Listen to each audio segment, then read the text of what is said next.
Para que alguém compreenda, é preciso que se lhe explique, que a palavra do explicador quebra o mutismo da matéria a ensinar. Ora, essa lógica comporta obscuridade. Considere-se um livro nas mãos de um aluno.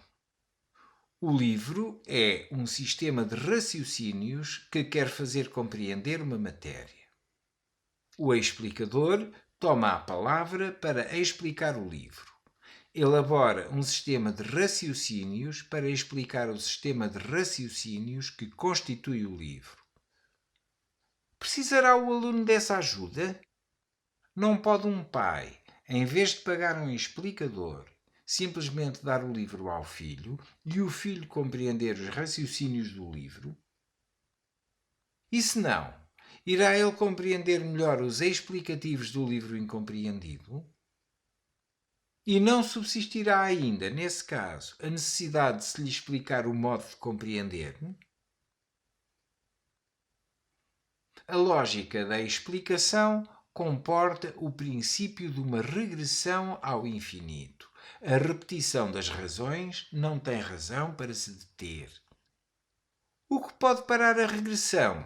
Dar ao sistema o seu assento. É só o facto de o explicador ser o juiz do ponto onde a explicação está explicada, o juiz desta questão vertiginosa. Terá o aluno compreendido o raciocínio que o leva a compreender o raciocínio? É aqui que o explicador apanha o pai. Pode ele ter falta ao pai e vai faltar ao trio que ele forma com o aluno e com o livro, é a arte singular do explicador, a da distância. O explicador, é o seu segredo, sabe reconhecer a distância entre a matéria e o sujeito a ensinar. A distância entre aprender e compreender. É ele que coloca e abola essa distância, que a exibe e a absorve no seio da palavra. O estatuto privilegiado da palavra suprime a regressão ao infinito, institui uma hierarquia paradoxal. A ordem explicadora impõe uma explicação oral da explicação escrita, a supor que os raciocínios se imprimem melhor no aluno através da palavra do explicador, que se dissipa no momento, do que através do livro, onde estão em caracteres inapagáveis. Como entender este privilégio paradoxal da palavra sobre a escrita, ou do ouvido sobre a visão? Que relação com o explicador? Este paradoxo converge para outro. As palavras que o aluno aprende melhor, as de que melhor se apropria, são as que aprende sem o explicador, antes do explicador. No rendimento desigual das aprendizagens intelectuais, o que o aluno aprende melhor é o que o explicador nenhum lhe pode explicar: a língua materna. Falamos entre nós e falamos-lhe. Ele ouve e retém, imita e repete, engana-se e corrige-se. Consegue o seu objetivo ao acaso da sorte. Numa idade em que o explicador ainda não lhe explica nada, independentemente do género, da condição social e da cor da pele, ele compreende a língua dos pais. Mas eis que este aluno, que aprendeu a falar pela própria inteligência, começa a sua instrução com o explicador que não lhe explicou a língua. Tudo passa a acontecer como se essa inteligência já não lhe servisse. Como se a relação autónoma da aprendizagem com a verificação lhe tivesse passado a ser estranha. Como se entre uma e a outra se tivesse estabelecido uma opacidade. Compreender Esta única palavra lança um véu sobre tudo. Compreender é o que o aluno não faz sem a explicação. Acrescentando-se-lhe a circunstância estranha de estas explicações, desde que começou a era do progresso, não terem cessado de se aperfeiçoar para melhor serem compreendidas, sem que se tenham registado aperfeiçoamentos na sua compreensão. O sistema explicativo continua a precisar de aperfeiçoamentos que tornem as explicações mais fáceis de compreender por todos os que não as compreendem. O que Jacotot compreendeu foi só isto. É preciso inverter a lógica do sistema explicador. Porque não é a explicação que remedeia nenhuma incapacidade de compreender, é a ficção de uma incapacidade de compreender que estrutura a concepção explicativa do mundo. É o explicador que precisa do incapaz, não é o incapaz que precisa do explicador. É o explicador que constitui o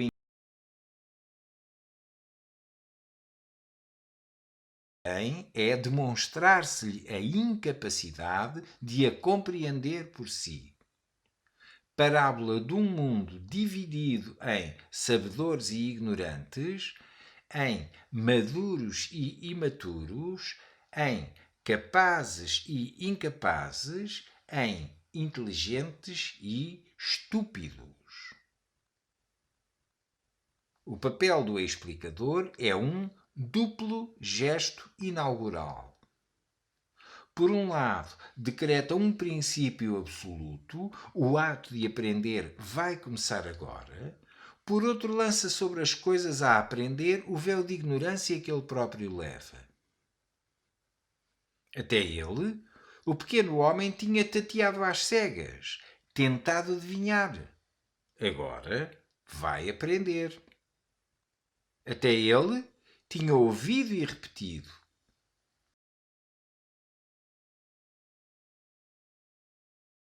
Palavras se não compreender as sílabas, nem compreender as sílabas se não compreender as letras que nem o pai nem o livro lhe sabem explicar, só a palavra do explicador. O mito da pedagogia divide a inteligência. Existem, diz ele, uma inteligência superior e uma inteligência inferior. A primeira registra ao acaso as percepções. Retém, interpreta e repete empiricamente no círculo estreito dos hábitos e das necessidades. A segunda conhece as coisas pelas razões. Age metodicamente, do simples ao complexo, da parte ao todo.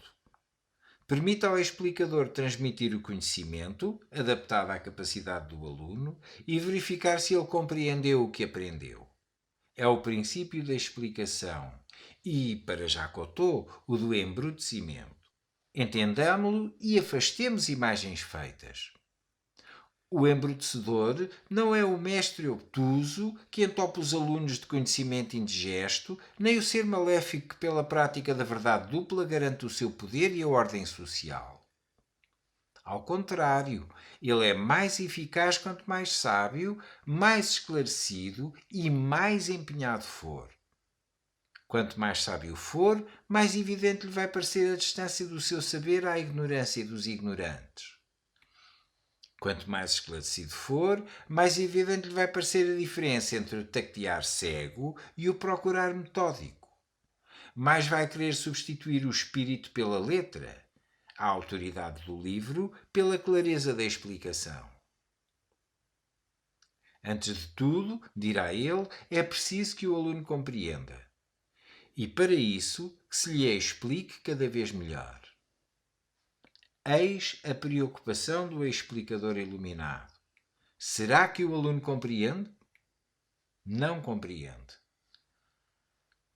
Hei de encontrar novas maneiras de lhe explicar, mais rigorosas no princípio e mais atraentes na forma, e verificarei se compreendeu.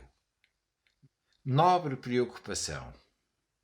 Infelizmente, é esta palavra de ordem dos esclarecidos, compreender, que causa todo o mal, rompe o mundo da inteligência e instaura a ruptura entre o bicho tateante e o pequeno cavalheiro instruído, entre o senso comum e a ciência.